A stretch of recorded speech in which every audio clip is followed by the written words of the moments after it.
es el mejor lugar, yo te puedo decir, es el mejor lugar que escogiste para estar este día, porque has venido a la casa de Dios. Les decía, tuvimos una junta el martes y estábamos platicando y decía el pastor, está pasando algo especial en Magdalena, algo especial en Magdalena, que el Señor está añadiendo más gente, y yo sé que el Señor va a traer más, hermanos, tanto nuevos convertidos como gente que necesitan sanar su corazón tal vez, o que vienen, ¿verdad?, que ya estuvieron en nuestra iglesia. Y decía el hermano, se está reconstruyendo algo, y yo le dije, voy a predicar de eso, de Nehemías, de la reconstrucción. Somos parte, estamos siendo parte, hermanos, de la reconstrucción, y no porque haya estado el templo en ruinas, en sí el edificio en ruinas, sino que había un ambiente espiritual triste aquí en Magdalena. Y ¿saben qué? Me sorprendió escuchar de muchas personas que decían, es que esa iglesia no ha podido crecer, es que esa iglesia, ¿qué le pasó, verdad? Era una iglesia grande, una iglesia con muchos miembros, ¿y qué le pasó? Entonces a veces no entendemos, ni sabemos, ni nos vamos a ir a rebuscar atrás. Vamos a ver el ahora, lo que necesitamos. Estamos reconstruyendo algo, y a veces así necesitamos reconstruir nuestra vida. Así necesitamos reconstruir nuestra vida espiritual, necesitamos reconstruir nuestro corazón, nuestra familia, muchas cosas que hay que reconstruir. Y la palabra de Dios, ¿verdad? La palabra del Señor nos ayuda a alcanzar y cumplir nuestros sueños, hermano. Dios es un Dios que tiene propósitos de bien para nosotros y sueños para nosotros. Él quiere y sueña con que nosotros alcancemos lo que Él nos ha propuesto que nosotros alcancemos, pero somos nosotros los que a veces temerosos no alcanzamos, o no visionamos, o no pedimos, ¿verdad?, que el Señor nos lleve a cumplir nuestros planes y nuestros proyectos. Y Nehemías fue tomado cautivo. Voy a platicar un poco de la historia de Nehemías. Nehemías era alguien como tú y como yo, pero que él a cambio fue tomado cautivo. Era un cautivo del pueblo de Israel que fue llevado a Susa, era el capital del reino de aquel entonces. Y Artajerjes era el rey en aquel entonces, y él era el copero del rey. Era el que le servía la copa al rey, era un servidor del rey, alguien cercano al rey. Dios le había puesto ahí con un propósito. Dios ya tenía un propósito al ponerle ahí. Así es que el lugar donde tú estás, donde tú te mueves, Dios tiene un propósito en donde tú estás. A veces no entendemos por qué estoy aquí, por qué Dios me pondría aquí y no me pondría allá. ¿Por qué Dios me puso aquí y no me puso en Nueva York? ¿Por qué Dios me puso aquí y no me puso en la ciudad de la eterna primavera, en Cuernavaca? ¿Por qué Dios me puso aquí y no me puso en otro? Tal vez añoramos estar en otro lugar, pero Dios te puso aquí, y es el lugar perfecto donde Dios te tiene, y te tiene con un propósito. Amén. Ahí, en tu casa, en tu lugar donde tú estás, Dios tiene un propósito para ti. ¿Por qué me puso en esta colonia? ¿Por qué vivo en esta calle? Porque Dios tiene un propósito para ti donde estás, ahí donde estás. Pero a veces no entendemos, cuando nosotros nos aferramos a no entender el por qué estamos ahí, lo único que va a pasar es que nos vamos a frustrar y no vamos a poder cumplir nuestros planes y nuestros sueños. Necesitamos entender el por qué Dios nos ha puesto en ese lugar. Y todo tiene un plan y tiene un propósito. A lo mejor y Dios te puso en ese lugar donde tú vives, y es para que la vecina se convierta, o es para que el vecino se convierta, o es porque necesitas hablarle a los de tu alrededor, o es porque tú vas a ser la luz en medio de un mundo de oscuridad. Ahí donde estamos viviendo, en la casa de mi mamá, mi esposo y yo, es algo difícil, porque del lado de acá no vive nadie. Del lado de enfrente, hacia la esquina, vive la suegra de mi hermana, y ellos son dos nada más, y a veces salen y se queda la casa sola. Y la parte de enfrente está sola la casa y la parte de enfrente, pero enseguida solamente hay un varón y enseguida solamente hay una pareja. Entonces no se oyen niños corriendo, no se oye nada, pero el otro día pudimos platicar con una persona que me dijo, y tu mamá empezó a platicar conmigo, y yo empecé a platicar con ella y decirle, Dios tiene un propósito en tu vida, acuérdate, mi mamá por mucho tiempo te ha hablado de la palabra, y si tú vas a seguir hablándome, ¿verdad? Porque ustedes, ¿sabes por qué? Siento, me dice, que hay paz en este lugar, en este alrededor, por ustedes que oyen la palabra de Dios y que oran por este lugar. Y yo dije, entendieron que soy luz en medio de la oscuridad. Dios te tiene en ese lugar donde a ti te ha puesto el Señor, es con un propósito. Y a Nehemías le tenía con un propósito especial, en ese lugar le tenía con un propósito especial. Podíamos decir, estaba cautivo, estaba lejos de su casa, estaba en otra parte, pero él no se frustró, ni se asustó, aprovechó el tiempo de Dios, aprovechó el tiempo de Dios para hacer algo a lo cual el Señor le tenía ya preparado. Y al darse cuenta Nehemías, y vamos a ir a Nehemías 1, vamos a estar viendo diferentes versículos de Nehemías 1:3, ¿lo tenemos? Nehemías 1:3 dice, y me dijeron el remanente, los que quedaron de la cautividad allí en la provincia están en gran mal y afrenta, y el muro de Jerusalén derribado y sus puertas quemadas a fuego. Nehemías estaba en un lugar privilegiado, estaba ante el rey, él vivía ahí, ¿verdad? En el palacio tal vez, ahí estaba viviendo, él tenía un puesto importante ahí y no carecía de hambre, no carecía de comida, no carecía de calzado, no carecía de nada, de habitación. Sin embargo, vino una noticia a su vida que trajo dolor a su corazón al decirte, el remanente de los que han quedado allá en Jerusalén está en gran mal, en grande mal. Esa fue la mala noticia que recibió Nehemías. Le dijeron, están muy mal. Sus casas, todo lo que ellos tenían se quemó. Los muros quedaron destruidos. Las puertas ya no están de Jerusalén. Cualquiera puede entrar y puede salir y hacer destrozos ahí en Jerusalén. No hay una protección para Jerusalén. No hay una protección para la ciudad de Jerusalén. Y él dice que no dijo, ay, pues pobrecitos, ¿verdad? Allá, ¿cómo están? Mira, ni modo, pues, ¿qué vamos a hacer? Como muchas veces nosotros decimos, pues, ¿qué hacemos? No podemos hacer nada. Pues allá están, pues vamos a orar por ellos, ¿verdad? No, mira lo que hizo en ese momento. Él tuvo tres puntos que tuvo que ver Nehemías, y vamos a estar viendo ese diseño para reconstruir. Y el diseño que él tuvo que hacer es que puso en el corazón de Dios ese plan y ese proyecto de ir y ayudar a sus hermanos a la reconstrucción o a la reedificación de los muros, porque su corazón estaba dolido, porque sabía que sus hermanos estaban pasando ese mal, esa situación difícil, esa situación en que nada podían hacer. Y dice, ¿verdad?, que llamó la atención de Dios cuando toca el corazón de Dios en esta oración que él hace. En el versículo 5 le dice, te ruego, oh Jehová, Dios de los cielos, fuerte, grande y temible, que guarda el pacto y la misericordia a los que le aman y guarda sus mandamientos. Primeramente, habló con Dios. Para poder hacer un plan, primeramente tenemos que hablar con Dios y decirle, Señor, tú eres un Dios que se acuerda de los pactos.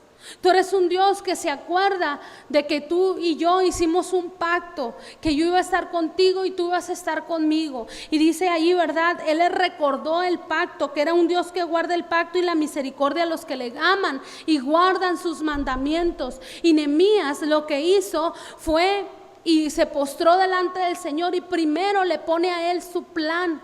Y ahí lo primero que hace, hermanos, al ponerle su plan es pedirle perdón. Y pidió perdón por el pueblo, hermanos. Se puso en el lugar del pueblo.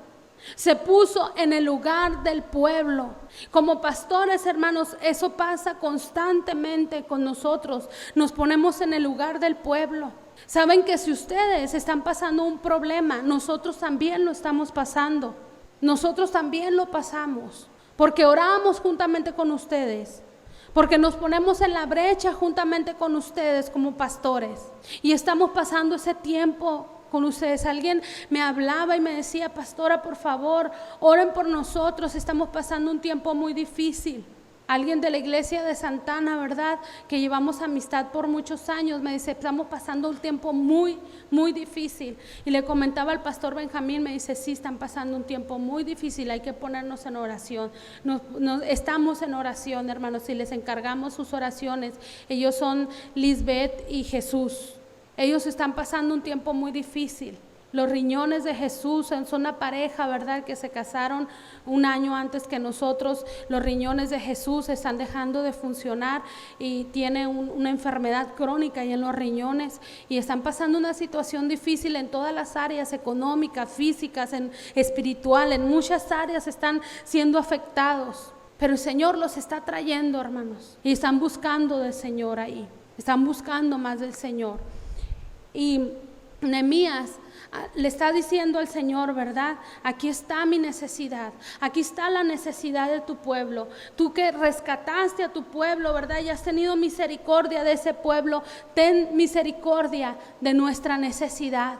No dejes, ¿verdad?, no dejes a ese pueblo así como está. Nace necesidad y ante Nehemías hay un dolor inevitable, hermanos. Hay un dolor que él no podía evitar, porque él amaba a su pueblo, aun cuando estaba lejos, y podía decir: yo aquí me estoy gozando, allá los demás que le hagan como quieran. Él estaba sintiendo ese dolor por el pueblo, ese dolor que nosotros necesitamos sentir, hermanos, por las almas, ese dolor que nosotros necesitamos sentir por las demás personas que no conocen del Señor y que están, como así como dijo Nehemías, en gran mal y afrenta. Muchos hermanos que antes estuvieron tal vez con nosotros gozándose en la presencia del Señor, están pasando gran mal y afrenta y necesitan reconstruir su vida, hermanos. Y tenemos que ponernos, ¿verdad?, ante el Señor y decirle: Señor, todos aquellos que están en gran mal y afrenta, Señor, tráelos a tu pueblo nuevamente. Levántalos, Señor, y ponernos como se puso Nehemías en la brecha por el pueblo, a orar, a interceder por el pueblo, no por sí solo, hermano, por el pueblo. Él miraba la necesidad del pueblo y Dios le puso ahí, como les dije, porque tenía que hallar gracia delante de alguien. Que donde quiera que tú estés, hermano, halles gracia de las personas que están a tu alrededor. Que tengas gracia para con tu jefe, con la gente con la que trabajas, con la gente con la que te muevas. Puedes hallar gracia con tu familia, puedes hallar gracia allí en tu colonia, puedes hallar gracia en el liderazgo que tienes aquí en la iglesia, puedes hallar gracia, o en donde trabajes aquí en la iglesia tengas gracia para hacerlo, pero gracia del Señor, gracia que proviene de parte de Dios. Y dice la palabra del Señor, vamos a seguir, y hubo un clamor ante esta necesidad.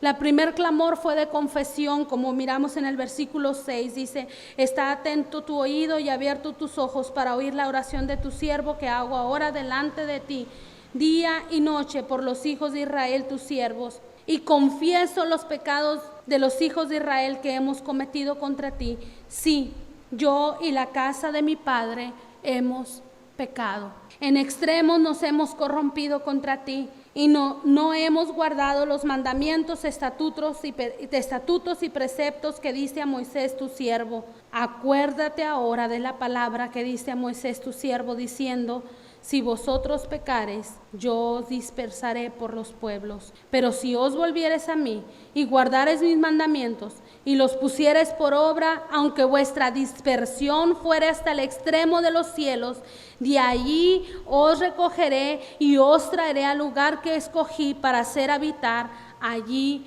mi nombre, que era Jerusalén. Le recuerda primeramente, hace una confesión de sus pecados, y la segunda recuerda el pacto que Dios había hecho con el pueblo de Israel. Le dice: es cierto, hemos pecado y tú dijiste que si nosotros pecábamos ibas a dispersar el pueblo, lo ibas a llevar por otros lugares, pero también dijiste que si nosotros invocáramos tu nombre, si nosotros te pidiéramos perdón y confesáramos nuestros pecados, tú nos ibas a regresar al pueblo que tú nos habías entregado en nuestras manos, y habías hecho pacto con nosotros que ese iba a ser nuestro lugar donde íbamos a habitar, yo, mis hijos y mi generación. Hermanos, hay cosas que nos son quitadas, pero cuando nosotros confesamos a Dios nuestro pecado, cuando nosotros le decimos: Señor, perdóname, me regreso a ti, decido regresarme a ti, el Señor nos lo regresa, hermanos, nos lo regresa en el nombre de Jesús. Pero tenemos que regresar con todo nuestro corazón. Y este varón era una oración con todo su corazón, confesando, recortando el pacto y rogando que Dios pusiera atención a su necesidad. Mira el versículo 11, lo que dice: te ruego, oh Jehová, esté atento tu oído a la oración de tu siervo y a la oración de tus siervos, quienes desean reverenciar tu nombre. Concede ahora buen éxito a tu siervo y dale gracia delante de aquel varón, porque yo servía de copero del rey. Ahí está haciendo algo, que haya, llamando la atención de Dios, y después diciendo: y que haya gracia delante del rey, llamando la atención de Dios, diciéndole: Señor, que tenga éxito mis planes, que tenga éxito el querer ir y reconstruir. Y esa fue mi oración en esta semana, hermana. Señor, dame éxito en el plan que estamos teniendo como iglesia. Danos éxito en el nombre de Jesús. Levanta tu iglesia con poder. Levanta tu iglesia. Yo decía: la gloria postrera será mayor que la primera. Yo les decía al principio de este año: vamos a ver la gloria de Dios, y yo creo que sí, hermano. Y a veces pareciera que la iglesia, de repente se nos llena y luego baja, hermanos. No se asusten, va a haber enemigos, y ahorita vamos a ver que va a haber enemigos que nos van a querer hacer daño, pero nosotros tenemos que seguir adelante. Tenemos que tomar una decisión. Cuando nosotros nos levantamos en un proyecto, hermanos, lo difícil es aguantar, resistir, como les decía la semana pasada. Lo difícil es resistir, lo difícil es seguir adelante, porque vamos a escuchar voces que nos van a querer detener, pero no nos vamos a detener en el nombre de Jesús. Lo segundo que hizo Nehemías fue planificar. Planificó con el rey, le presenta al rey su plan, le dice al rey el plan que está teniendo su corazón. Se presenta delante del rey y le dice: este ha sido el dolor que yo traigo, porque el rey miró su rostro, porque el rey lo conocía. De tanto convivir con una persona, tú ya empiezas a saber cuando está triste, cuando está contenta, cuando está pasando alguna aflicción, cuando lloró, cuando no lloró. Ya empiezas a saber cómo está esa persona, y dices: esa persona está pasando una necesidad. Y a veces no se necesita mucho discernimiento, porque lo conoces, ya lo conoces. Es como cuando conoces, ¿verdad?, a tus hijos, a tu esposo. ¿Por qué conoces que tu esposo está tal vez triste? Porque a lo mejor y no platicó como llega y platica contigo. Porque a lo mejor y no te habló de la manera que habla contigo.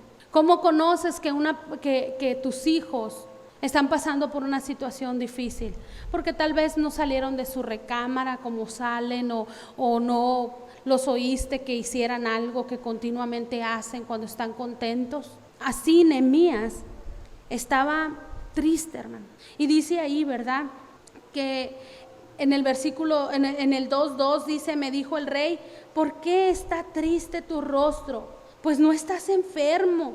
No es este sitio que no es sino esto, quebranto de corazón. Entonces temí en gran manera. Mira, hermanos, Artajerjes no era cristiano, no tenía discernimiento de parte de Dios, si así le queremos poner. Pero había algo de parte de él, había un cariño especial hacia Nehemías. Y le dice: ¿por qué está tu rostro triste. ¿Por qué estás triste? No estás enfermo, no traes resfriado, no te hace falta nada. ¿Por qué estás triste? Fue allí, hermanos, donde Nehemías supo que había hallado gracia delante del rey. Por eso es que tenía ese temor. Y no era un temor de miedo, sino era un temor de parte de Dios. Dijo, es cierto, he hallado gracia delante del rey. Mi petición se está cumpliendo. Estoy hallando gracia delante del rey porque él ya se fijó, se dio cuenta. El rey cuántas cosas no tendría que hacer, hermanos, como para estarse fijando en el copero que está triste. Cuántas cosas no tendría que hacer, dirigir a un pueblo. Sin embargo, se da cuenta que su copero, que su servidor está triste. Está hallando gracia delante del rey. Nehemías está hallando gracia. Y el rey le dijo el rey, le dije al rey, para siempre vive el rey. ¿Cómo no estará triste mi rostro cuando la ciudad, casa de los sepulcros de mis padres, está desierta y sus puertas consumidas por el fuego? Me dijo el rey, ¿qué cosa pides? Entonces oré al Dios de los cielos. ¿Qué cosa pides? Ahí está la gracia que Nehemías había hallado delante del rey. Y es ahí donde te digo, hermano, donde quiera que tú te muevas, que Dios te pueda dar gracia delante de los hombres. Primeramente gracia delante de nuestro Rey de Reyes y después gracia delante de los hombres. Si tú no dices, es que soy como dice el mundo, ¿verdad? Mucha gente dice, no tengo ni gracia para nada. Ni para hablar tengo gracia. Pídele a Dios que te dé gracia. A veces no vas a necesitar ni hablar. En una ocasión necesitábamos algo y decían en la iglesia, no se va a poder hacer porque no tenemos contactos con el gobierno para poderlo hacer. Decían, no podemos ir a pedir eso. Y me sorprendió, hermanos, que les dijimos, a una hermana y yo nos empezamos a codear, le dijimos, vamos nosotras. Pues vamos, y ahí vamos, ¿no? Con una carta, nomás llevábamos una carta firmada ahí, ¿verdad? Llevábamos una carta firmada y ahí vamos. Y luego queremos hablar con el presidente municipal, ¿no? Por supuesto, no con el gobernador, con el de más arriba, y que también nos hubiéramos atrevido a hacerlo. Venimos a hablar con el presidente y luego dice, está muy ocupado el presidente, no les puede atender. Y nos hizo señas una secretaria, nos hizo, vengan. Y le dijimos, ¿qué pasó? Dice, ahorita yo les voy a hacer que pasen. Bueno, y nos sentamos. Y me sonreía la secretaria, y yo le sonreía, y me volvía a sonreír, y yo le volvía a sonreír. Y le digo, ¿te conozco? Me dice, sí me conoce. ¿En serio? Sí. Dice, usted fue mi maestra de escuela dominical en tal iglesia, en talos años y eso. Yo, hermanos, no me acordaba, pero ella recordaba mi cara, porque mi cara, si ustedes vieran fotos de cuando yo estaba adolescente, cuando sigue igual mi cara, no, sigue igualita, ninguna arruga, nada, igualita, sí, de verdad, sigo igualita, no he cambiado nada. Y me dice, es que está igualita, dice. La conocí, por eso la miré y yo dije, fue mi maestra. Y yo me senté, hermanos, pues más confiados nos sentamos, ahorita nos va a pasar. Nos ofreció agua, nos ofreció café, nos ofrecía lo que quisiéramos ahí, ¿verdad? En ese momento. Hermanos, entramos con el presidente municipal, llegamos ahí, ¿verdad? Y nos dice, ¿qué los trae por acá? Mire, traemos esta carta. Pues yo no sé, dice, cómo sacaron tiempo, dice, porque aquí no lo tengo en mi agenda, no está agendado, pero ya están aquí, los voy a atender. Hallamos gracia, hermanos, delante de las personas. A veces pareciera imposible, muchas personas te van a decir, es imposible que hagan ese plan, que hagan ese proyecto, que tengan eso, es imposible. Si yo les hubiera dicho a los hermanos, para agosto vamos a tener lo que ahorita tenemos, gracias a Dios y para la gloria de Dios y no en nuestras propias fuerzas. Vamos a tener el sonido, vamos a tener una batería, va a haber una guitarra eléctrica, va a haber, ¿verdad?, un refrigerador nuevo. Me decía hermano Kaki, no lo anunció el domingo, ahora sí lo estoy anunciando, hermano. Va a haber un refrigerador nuevo. ¿Sabes qué hubiera pasado? Tal vez hubiéramos dicho, no, imposible, imposible. Pero el Señor, hermanos, es el dueño de los tiempos y de los planes. Cuando nosotros lo ponemos en sus manos, podíamos haber dicho imposible que el rey ponga atención en Nehemías, en su cara, en su rostro, en su necesidad. Pero Dios tenía un plan trazado y un proyecto, y Dios iba a hacer que Nehemías prosperara. Y no solamente que prosperara, hermanos, porque vamos a ver dentro de la planificación que Dios tenía en sus manos, era que él fuera prosperado. Y mira lo que le dice el rey a Nehemías después de que él oró. Yo me imagino que en ese momento, hermanos, cuando el rey le dice, ¿qué cosa pides? Dice, y entonces oré al Señor y le dice, y dije al rey, si le place al rey y tu siervo ha hallado gracia delante de ti, envíame a Judá, a la ciudad de los sepulcros de mis padres, y la reedificaré. Yo me imagino que el rey escuchó la oración de Nehemías. No viene aquí la oración, pero yo me imagino que en ese momento el rey escuchó la oración que Nehemías estaba haciendo y puso atención a esa oración que Nehemías estaba haciendo. Y Nehemías le dice, mira, esta es la necesidad. Quiero ir a mi pueblo, allá a la ciudad de mis padres, a la ciudad de donde allí están, ¿verdad?, los sepulcros de mis antepasados. Quiero ir y reedificarla. Es una petición, hermanos, si ustedes quieren, imposible. Si ustedes quieren, era una petición imposible. Ellos estaban cautivos. ¿Cómo estaban pidiendo reedificar de donde los habían sacado? Reedificar de donde los habían tomado cautivos. Pero Dios ya tenía diseñado un plan especial para Nehemías y para el pueblo de Israel. ¿Recuerdas el pacto que Dios que le estaba recordando Nehemías? Que le está diciendo, cuando nosotros te pedimos perdón, tú regresas a tu pueblo, tú lo llevas hacia donde hiciste el pacto con ellos, que ellos habitarían. Y mira lo que dice el rey. El rey dice, voy a hacer cartas, en el versículo 8, y cartas para Asaf, guarda del bosque del rey, para que se dé madera para enmaderar las puertas del palacio de la casa y del muro de la ciudad y de la casa en que yo estaré. Y me lo concedió el rey según la benéfica mano de Dios, de Jehová, sobre mí. No solamente, hermanos, está pidiendo que lo deje ir, sino le está pidiendo que le dé material para reconstruirla. Le está pidiendo el paquete completo, hermanos.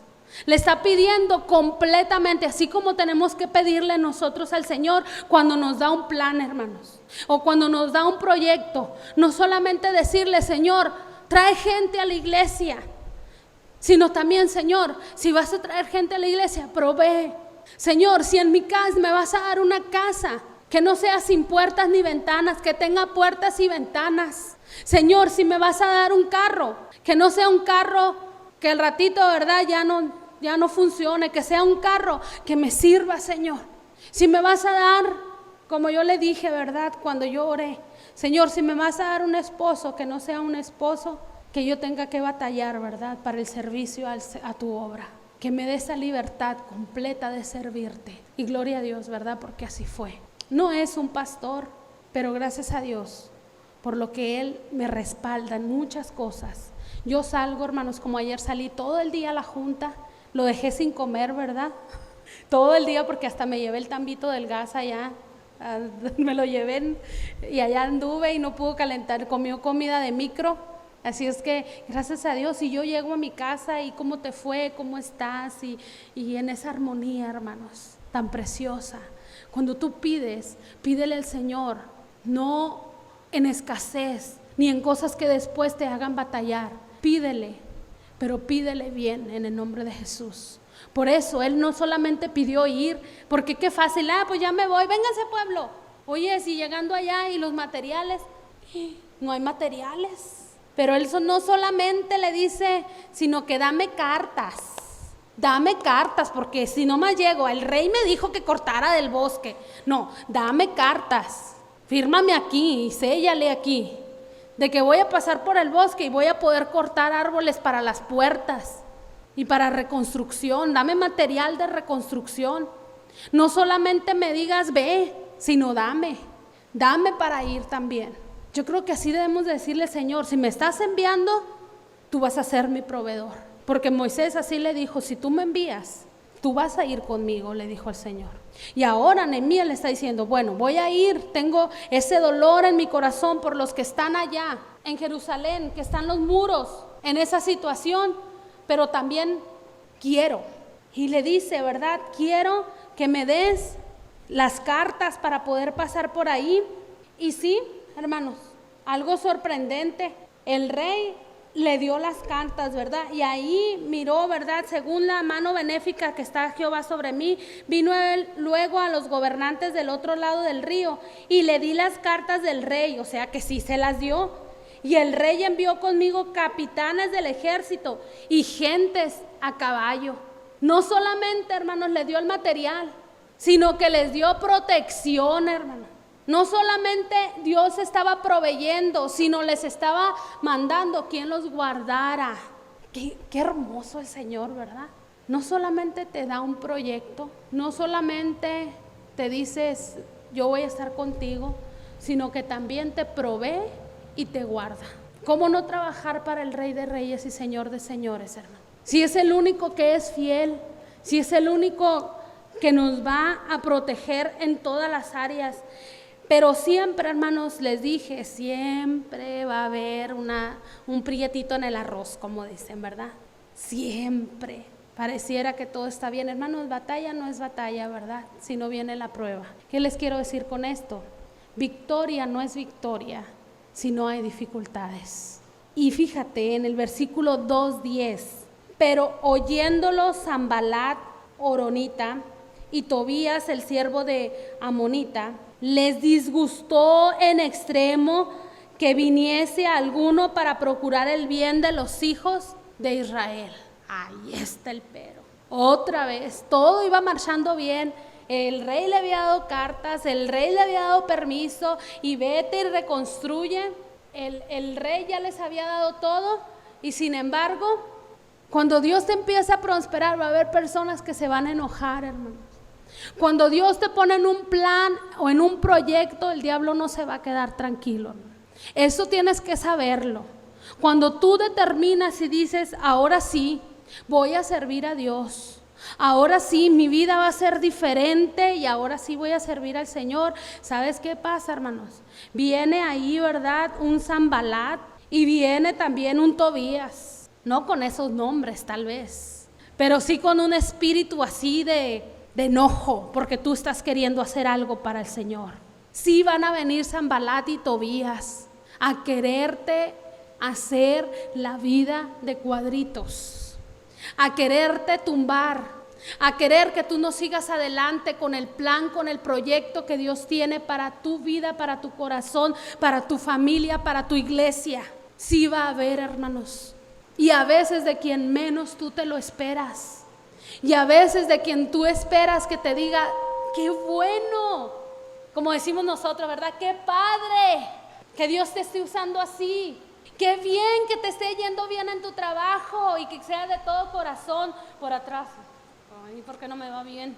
Siempre va a haber Sanbalat y Tobías que van a querer detener lo que Dios está haciendo en ti, que van a querer detener tu trabajo, que van a querer detener a tu familia, que tienen un espíritu contrario a lo que Dios quiere hacer.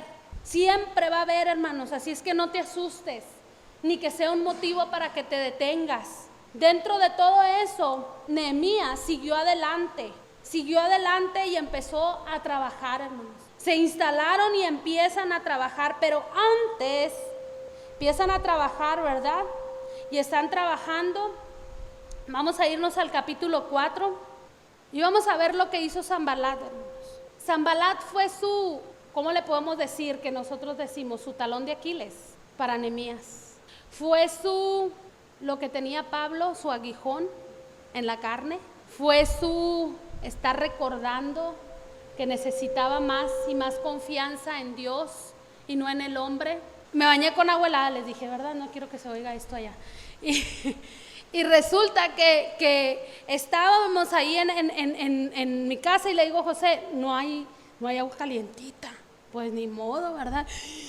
Y me hace mucho el agua helada. Y va a haber, los domingos en la mañana, hermano, se va a interponer muchas cosas. Y parece que se hiciera de adrede. El domingo en la mañana llega la visita a todo lo que da, ¿verdad? Porque los domingos, dicen, son familiares. Pero no, hermano, los domingos primero son de Dios. Al diablo no le gusta que haya sacrificios de alabanza, mucho menos.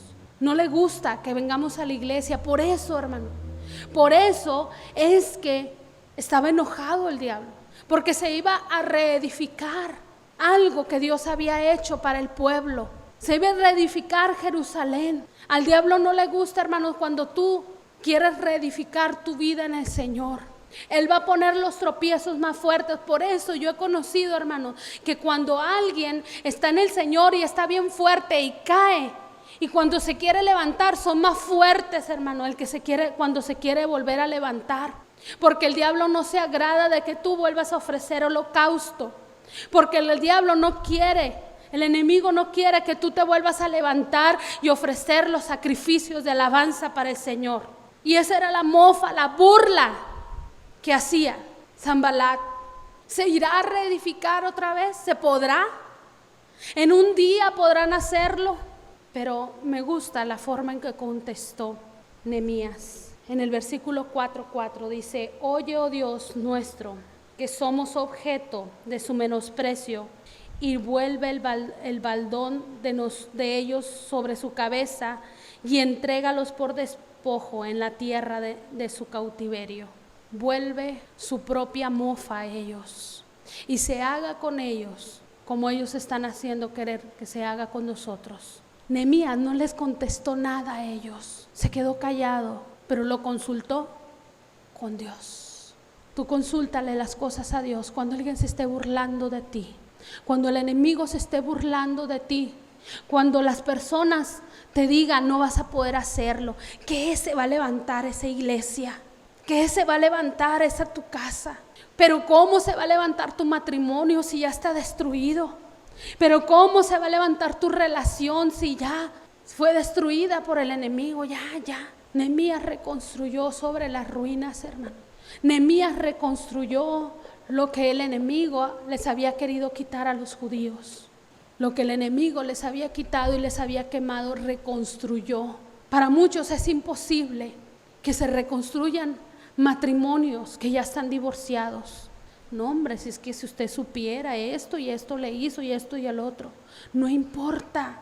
El Señor puede reconstruir aún lo que ya parece que está en cenizas y que está quemado, hermano. El Señor lo reconstruye y lo levanta, porque si a Él le parece, así es. Si Él lo planea, así es. Si está en el corazón de Dios, hermano, así es. Amén. Así es que no tengas miedo. Nehemías no tuvo miedo, le consultó a Dios. Dice: no cubra su iniquidad ni su pecado sea borrado delante de ti, porque se iraron contra los que edificaban. Y él dijo en el versículo 4:6: edifiquemos pues el muro, y toda la muralla fue terminada hasta la mitad de su altura, porque el pueblo tuvo ánimo para trabajar. Qué importante, hermano.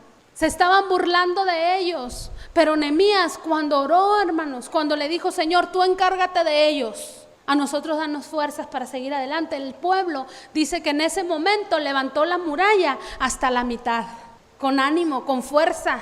Levantó la muralla hasta la mitad en ese momento, porque se dio cuenta que Dios estaba de su lado, hermano. Cuando tú te das cuenta de que no está del lado de quien se está burlando de ti, sino de tu lado, vas a poder tener ánimo para seguir adelante y nadie te va a poder detener. Nehemías dijo: sigamos edificando. No escuchan las voces de aquellos que les dicen que se detengan. Nosotros seguimos edificando. Pero ¿qué tenemos que hacer, hermano? Ponerlos en las manos de Dios. ¿Y por quién lo estaban haciendo, hermanos? ¿Por quién lo estaban haciendo? Fíjate en el versículo 14. Después miré y me levanté y dijo a los nobles y a los oficiales y al resto del pueblo: no temáis delante de ellos, porque le siguieron haciendo cosas. Acordaos del Señor grande y temible y pelead por quién, hermanos. Lean conmigo ese pasaje. Y pelead por vuestros hermanos, por vuestros hijos, por vuestras hijas, por vuestras mujeres y por vuestras casas. ¿Por quién vas a pelear contra el enemigo, hermano? ¿Por quién?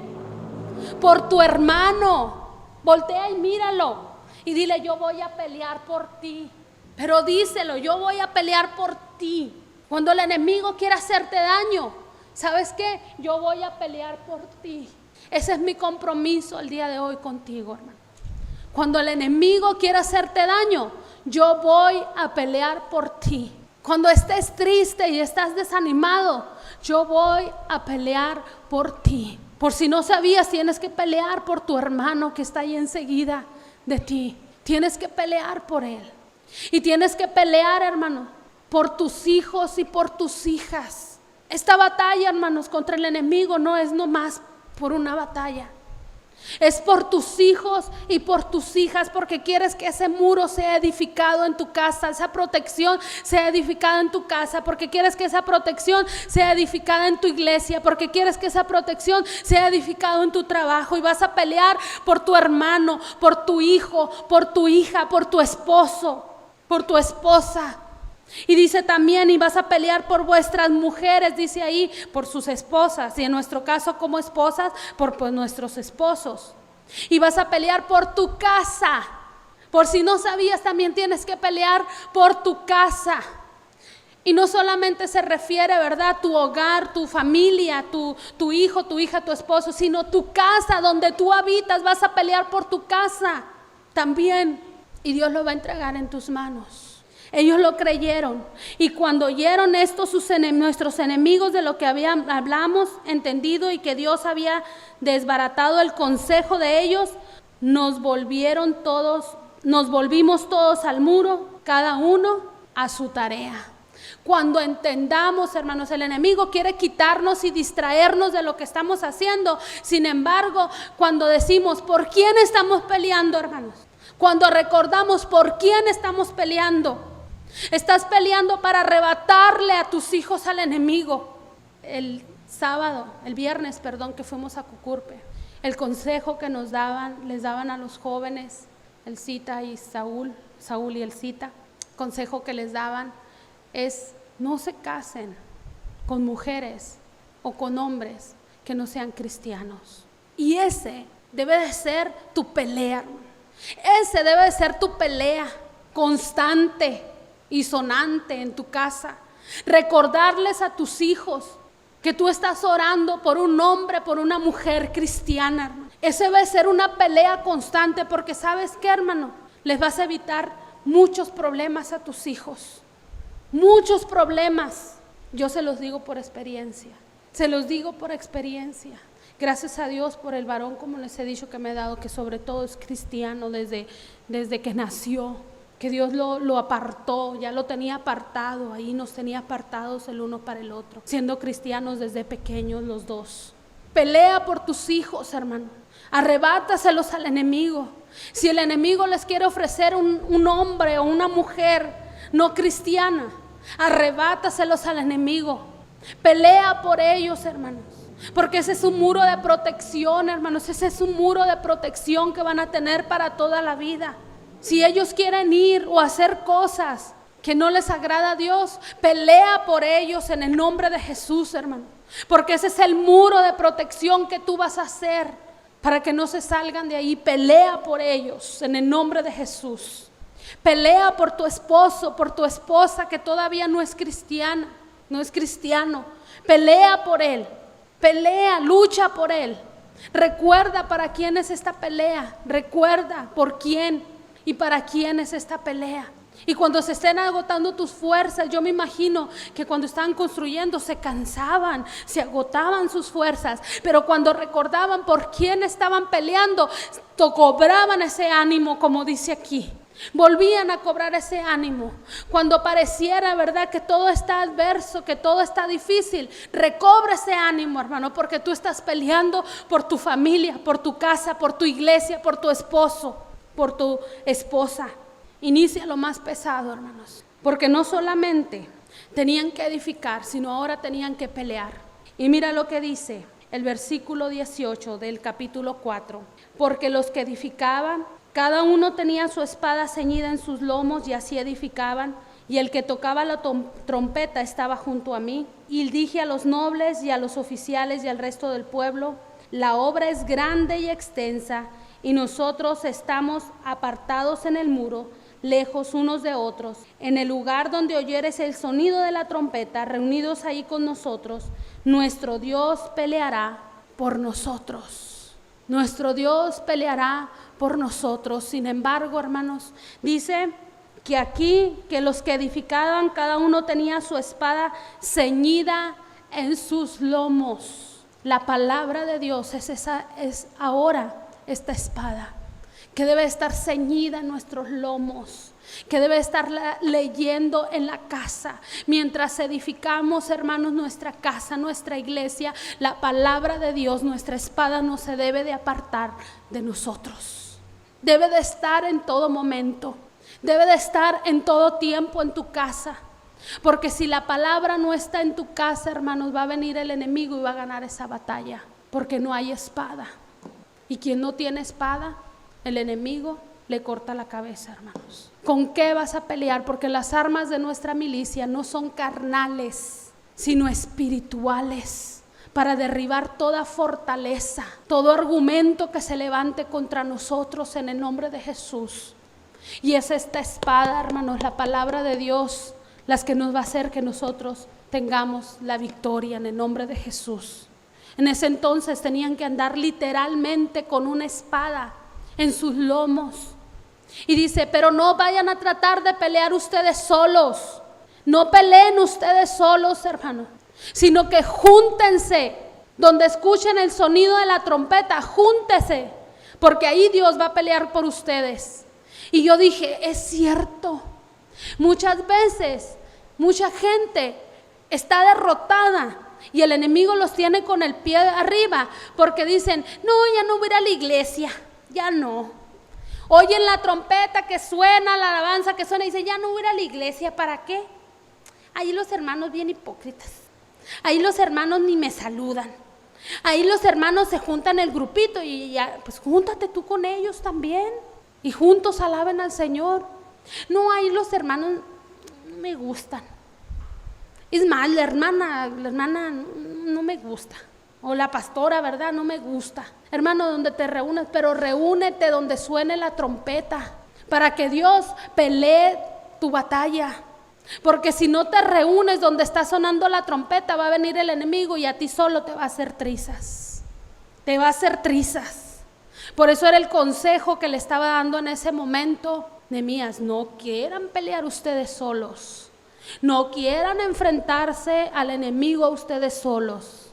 Necesitan quien les cubra la espalda, necesitan quien les está guardando la espalda. En el tiempo antiguo, hermanos, la armadura era una armadura muy pesada y se la amarraban, y la parte que quedaba sin protección era la espalda. Cuando se la amarraban quedaba un hueco en la espalda. Entonces cuando iban a la batalla, cuando iban a la guerra, tenían que ir pegaditos, iban pegados, iban caminando, o si iban en sus caballos tenían que ir muy pegados los caballos. Y ¿sabes qué, hermano? Si alguien moría por la espalda, no era porque el enemigo les hubiera matado, sino era porque uno de sus mismos compañeros le había matado. Desde ahí viene, ¿verdad? Me clavaste la lanza por la espalda, ¿no? Porque nosotros somos los encargados, somos los guardas de nuestros hermanos. Por eso no podemos pelear solos, hermano. No podemos pelear solos, porque yo soy guarda de mi hermano. Yo tengo que guardar y proteger también a mi hermano y poner un muro de protección sobre él. Así es que no quieras pelear tú solo por tu familia, por tus hijos, por tu casa. No se te ocurra querer pelear tú solo, porque el enemigo, hermanos, no sabes, te va a destruir. Por eso es que venimos a la iglesia. Es otra de las razones muy importantes, porque estamos aquí unidos como hermanos, para protegernos también, Porque cuando el enemigo nos ve que nos juntamos, que suena la trompeta y venimos a su casa, él, hermanos, tiene miedo que nos juntemos. A él le da miedo que nos juntemos y que hagamos planes de bien. Él tiene miedo que nosotros hagamos planes de bien. Tiene horror que hagamos planes de bien. Por eso es que nosotros tenemos que pelear, hermanos. Y él ejecutó, no solamente planeó, no solamente lo puso, primero dijimos en el corazón de Dios, después lo planeó, sino que lo puso adelante. Y dice que hubo un celo, algo estaba pasando allí en la casa. Y dijo, no me está gustando algo que está pasando ahí en el capítulo 5. Se estaba haciendo usura en el pueblo. ¿Sabes lo que es la usura? ¿Alguien sabe lo que es la usura? Si cuando prestas dinero con ventaja, eso es la usura, prestar dinero pero con ventaja. Porque Dios no quita de que quites prestado, dijo tú darás prestado. Pero se estaba haciendo usura, hermanos, aún entre los hermanos. Y a Dios no le agrada cuando nosotros sacamos provecho de algo que nosotros hacemos. Ahí se estaba sacando provecho, usura.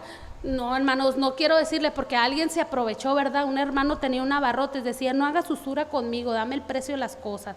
No es eso, hermanos, porque luego vamos a querer ir con el de las tortillas y decirle, no hagas usura conmigo. No, era el pueblo de Israel, estaba pasando la situación que estaba pasando, hermanos. ¿Y saben qué estaban haciendo? Los que sí tenían la posibilidad de tener, les estaban vendiendo el grano, le estaban dando prestado el grano, pero le estaban diciendo, cuando ya recuperes, me tienes que dar intereses. Y Dios le dijo no, Nehemías dijo no, ¿por qué hacen eso con sus hermanos? Miren en la situación en la que están sus hermanos, ¿por qué están haciendo eso? Cuando Dios les había dicho que cuando alguien les quitara prestado, no les cobraran intereses. Y Nehemías estaba enojado. No se los voy a leer todo porque quiero aterrizar con el mensaje. Nehemías estaba molesto por esta situación, hermano. Y antes de que se terminara el muro, tenía que limpiar esto que estaba pasando. Y esto que a Dios no le estaba agradando. Y tuvo que limpiar la situación y decir, no hagan que se empobrezca más el pobre. Sino ayúdenle a que progrese, ayúdanlo a que salga adelante, préstale, pero no le cobres intereses, no hagas usura de lo que tú estás prestando. Tú tienes, véndelo a precio justo, pero no hagas usura con tus hermanos, menos con tus hermanos que están pasando esta situación. Nehemías venía sin ningún interés, hermano, a reconstruir los muros de allá de donde estaba con el rey, sin ningún interés a trabajar, a liderar al pueblo, a que se levantaran los muros de Jerusalén. Y cuando mira esto, su corazón se quebrantó, lo más profundo de su ser se quebrantó, porque estaban empobreciendo más al que estaba pobre. Algo parecido pasa aquí en México, ¿verdad? Con los agricultores, pero que Dios les ayude a las personas y les dé sabiduría. Hermanos, otra de las cosas que yo quiero decirte es que nunca hagas trato con el enemigo. Nehemías, en el capítulo 6, Sanbalat y Tobías no se quedaban quietos. No solamente ese problema que había dentro que tuvo que arreglar Nehemías, sino que Sanbalat y Tobías no se quedaban contentos y querían hacer trato con Nehemías. Y les dijo Nehemías, vamos a ver, en el 6:3, y les envié mensajeros diciendo, yo hago una obra y no puedo ir porque cesaría la obra y dejándola yo para ir a vosotros. Y enviaron a mí como el mismo asunto hasta 4 veces y yo le respondí de la misma manera. Querían que fuera con ellos y quisiera pacto, quisiera trato con ellos. Hermanos, nunca hagas pacto con el enemigo ni trato con el enemigo. Con él no se hace pacto y Nehemías lo entendió, que con el enemigo no se podía hacer pacto. Tú no hagas treta, no hagas acuerdo con el enemigo, tú no digas ya, no bajo la guardia, ya no sigo adelante luchando por mi familia, ni por mi iglesia, ni por nadie. Tú sigue adelante, hermano. Tú no hagas ningún trato con el enemigo, ninguna clase de trato. Aún se vengan las amenazas que se vengan y que quieran detenerte, tú vuélvele a responder lo mismo. Aquí la respuesta de Nehemías me llegó en grande manera. Dice: yo hago una gran obra y no puedo ir porque cesaría la obra. Esto dile al enemigo: yo estoy yendo adelante, y si tú quieres hacer pacto conmigo, ¿sabes qué? Va a cesar la obra. Si yo al ir contigo a hacer el pacto, mi obra se va a parar. Y que esta obra no pare en el nombre de Jesús, hermano. El de luchar y el ir adelante, ¿por quiénes? Por tus hermanos, por tus hijos, por tu esposo, por tu esposa y por tu casa. Y nuestra confianza debe de estar puesta en Dios, así como Nehemías puso su confianza en Dios. El enemigo, hermanos, no va a estar contento, querrá hacerte daño, pero nada va a conseguir, nada, porque si tú tienes a Dios de tu lado, ¿quién contra ti? Pero también Nehemías, él tuvo que reconocer que solo no podía. Levantó la muralla de la ciudad. Y cuando levantó la muralla de la ciudad, dice en el versículo 6:16, mira lo que dice. Lo leemos todos juntos, te pones de pie y lo leemos todos juntos, bien fuerte. Mira lo que pasó cuando se terminó la muralla. Vamos a leer desde el 15, porque ahí está para amarrar el mensaje. 1, 2, 3. Fue terminado pues el muro el 25 del mes de Elul, en 52 días. Y cuando lo oyeron todos nuestros enemigos, temieron todas las naciones que estaban alrededor de nosotros, y se sintieron humillados, y conocieron que por nuestro Dios había sido hecha esta obra. Amén. ¿Por quién ha sido hecha esta obra, hermano? Por Dios. Y el enemigo va a temer, hermanos, va a tener miedo de lo que nosotros hemos hecho por el Señor. Cuando terminaron la obra, hermano. Pero me encanta pensar que Nehemías, cuando dijo terminamos la obra, pero después de que terminó la obra se dio cuenta de algo Nehemías. En el versículo 7:4, la ciudad era espaciosa y grande, pero poco pueblo dentro de ella, y no había casas reedificadas. No había casas reedificadas. Y no dejó, hermanos, que todavía vivieran dentro de ahí, porque todavía la obra tenía que continuar. Reconocieron que faltaba mucho por hacer. Nosotros no podemos cantar victoria, hermanos. Ya somos más. Ya viene más gente. No podemos cantar victoria, hermanos, porque aún falta mucho por hacer. Aún falta mucho por hacer aquí en nuestra iglesia.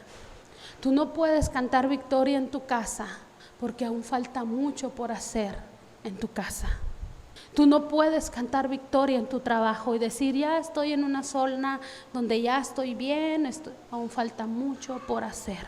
Aún falta mucho por hacer.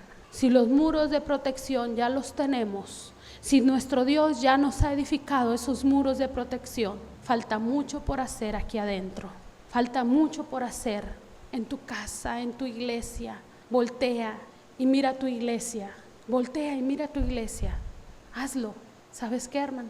Y no me refiero a la obra física, a la obra material, aunque sí, también le falta mucho, pero me refiero a lo espiritual. Voltea a tu lado y dile, nos falta mucho por hacer. Nos falta mucho por hacer, hermano. No te detengas. Si ya está el muro construido, ahora no te detengas, porque nos falta mucho por hacer. Vamos a ponernos en las manos de Dios como iglesia.